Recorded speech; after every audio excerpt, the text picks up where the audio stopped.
পড়া না গেলে রাস্তায় পুজোর প্যান্ডেল করা চলবে না। হ্যাঁ, পশ্চিমবঙ্গের মানুষ ঠিক করবে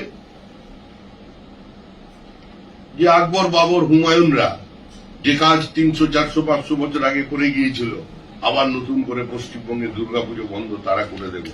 আমার মনে হয় না বিষয়টা এমন সহজ।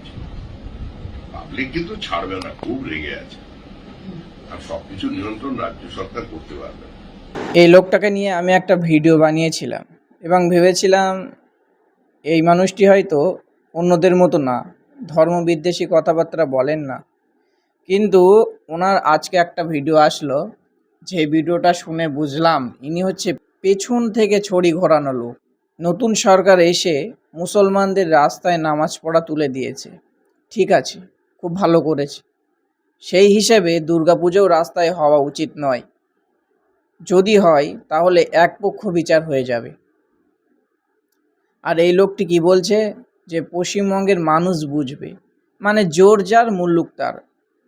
যদি হিন্দুরা জোর করে করতে চায় তাহলে করবে। আর এছাড়া আরও কি বলছে যে হুমায়ুন, শাহজাহান, আকবরের আমলে নাকি দুর্গাপুজো বন্ধ করে দেওয়া হয়েছিল, এখন সেটা যাতে না করতে পারে।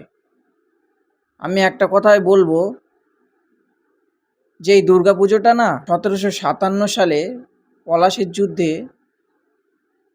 সিরাজউদ্দৌলা এবং ইংরেজ ইস্ট ইন্ডিয়া কোম্পানির বিরুদ্ধে যখন যুদ্ধ হয়েছিল, যখন সিরাজউদ্দৌলা হেরে গিয়েছিল, সেই সময় কলকাতার রাজা নবকৃষ্ণদেব রবার্ট ক্লাইভকে খুশি করার জন্য কলকাতায় ধুমধাম করে দুর্গাপুজোর সূচনা করেছিল। হোয়াটসঅ্যাপ ইউনিভার্সিটির কথাবার্তা বলা একটু দয়া করে অনুগ্রহ করে কম করুন। আপনার মতো মানুষের কাছ থেকে এমন কথাবার্তা আশা করিনি।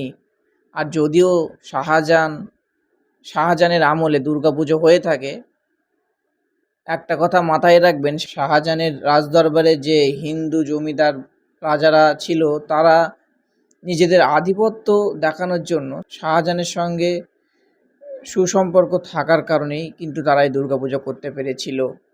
তাই এসব ভুলভাল কথা বলবেন না যে শাহজাহানের আমলে দুর্গাপুজো বন্ধ করে দেওয়া হয়েছিল।